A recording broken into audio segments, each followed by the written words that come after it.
Complete this sentence. Parents often say, more than anything else, I want my child to be, of course, happy. That universally desirable state of being, the ultimate goal. We all want it. Advice is everywhere about how to achieve it. So, how come happiness is the number one thing we want for each other, for ourselves, and yet somehow not the number one thing taught in schools? Think about what we grade today: productivity, performance, analytic skills. But happiness? We leave that up to chance. Why do we leave happiness up to chance? Because we live in a society where we built and maintain systems that emphasize accomplishments, achievements, and possessions as means for attaining happiness. I'm going to take this opportunity today to tell you why that is completely backwards. And the good news is we can flip the script, because science shows that there are specific habits that cause happiness, not just correlate with it, but create it. Happiness is a skill. And if something highly valued can be taught, practiced, and improved, then why shouldn't it be required, or at least offered, in our academic structure?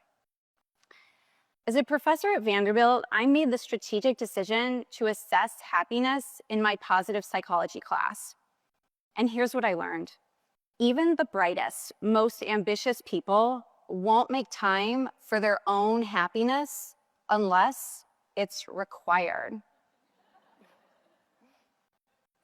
Here's my favorite finding about happiness that I love to share, which eventually changed the way that I teach. Half of it is genetic, your biological set point. It's too late to do anything about that. But scientists have shown that up to 40% is within your direct daily control. How you spend your time, what you focus on, what you practice. As the science on happiness evolves and becomes more nuanced, those numbers change. But the most important premise remains. You can boost your well-being with intentional behavior, and you can maintain those increases over time. As a cognitive psychologist by training, I started teaching positive psychology with some heavy skepticism of this research on happiness. But given how important it is to my students for the rest of their lives, I wanted to let them draw conclusions on their own. I couldn't have them change their genetics, but what I could do was assign intentional behaviors to see what would happen to their happiness. The course was built around empirically validated habits inspired by the work of Dr. Sonia Lyubomirsky. Things like writing but not delivering a letter of forgiveness. This falls under the umbrella of redefining and practicing forgiveness as an act entirely for yourself. But because we're trying to be happy here, delivering this letter is a no-no. Identifying one ungrateful thought each day and substituting it with a grateful one. Experiencing awe and wonder in nature as a way of reaping the benefits of religion and spirituality for everyone, religious or not. Celebrating friends' accomplishments as an important investment in social relationships. Would you guys make some noise if you're here to support a friend or loved one today? Wow.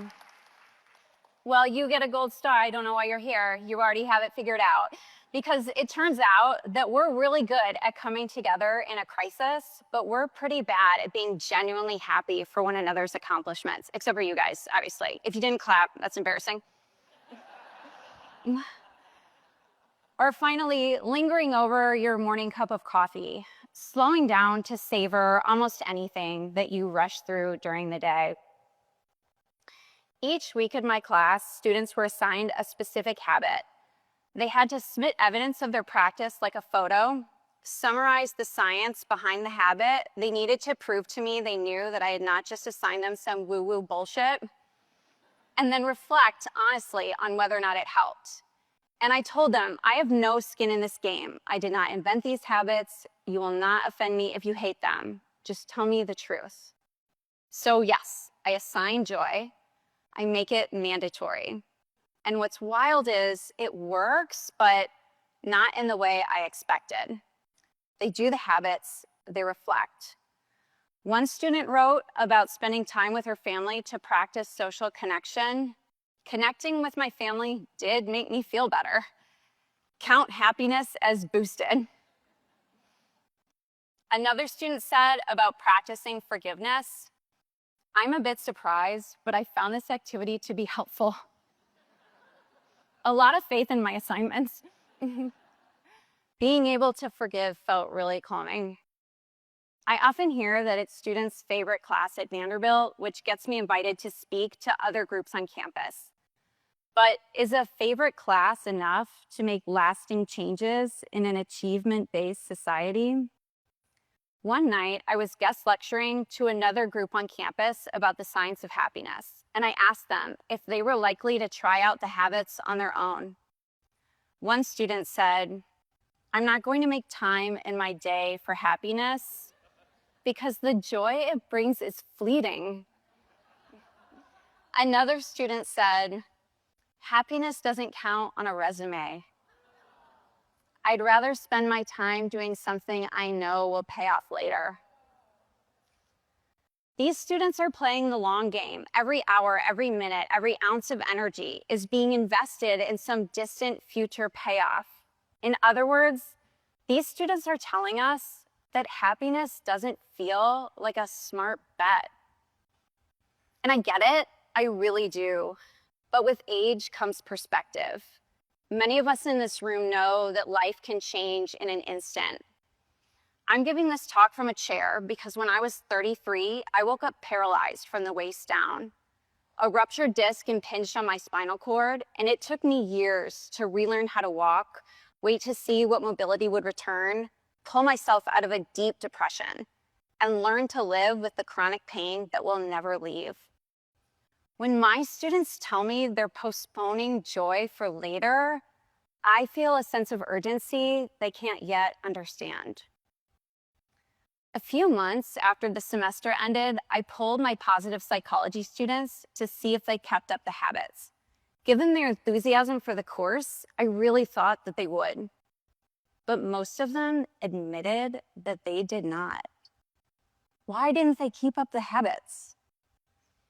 They treated it like any other class, forgetting about the habits as soon as the semester was over.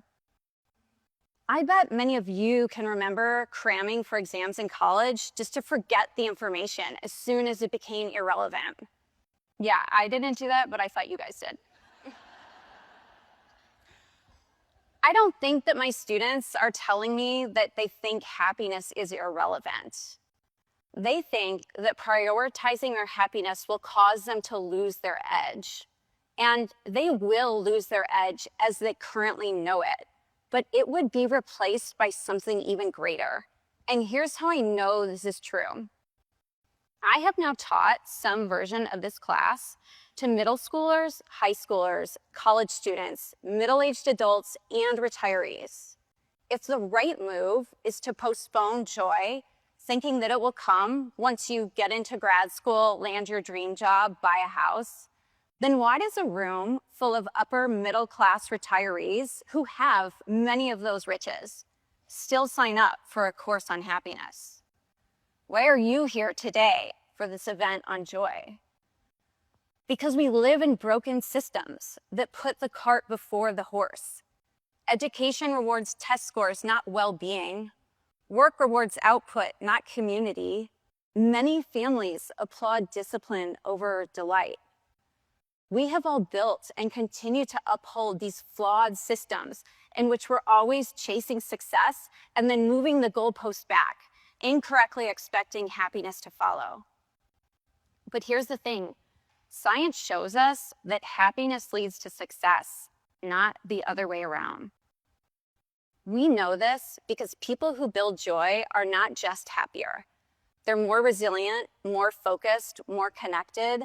They recover faster, they lead better, and they live longer. All things I want for my students, all things we want for each other. What I learned from my class is this. We have the best shot at happiness when we belong to systems that treat it as a basis, a precursor, a foundation for everything else. And do you know who makes the systems? We do. We make the systems, the families, the classrooms, the neighborhoods, the boardrooms. We can make this change. If you play a role in a child's life, you can ask them what they did to make themselves happy each day before you ask them to achieve. Neighbors and friends, you can set the expectation that you'll socially connect on a regular basis. Start a block party, start a book club, volunteer together.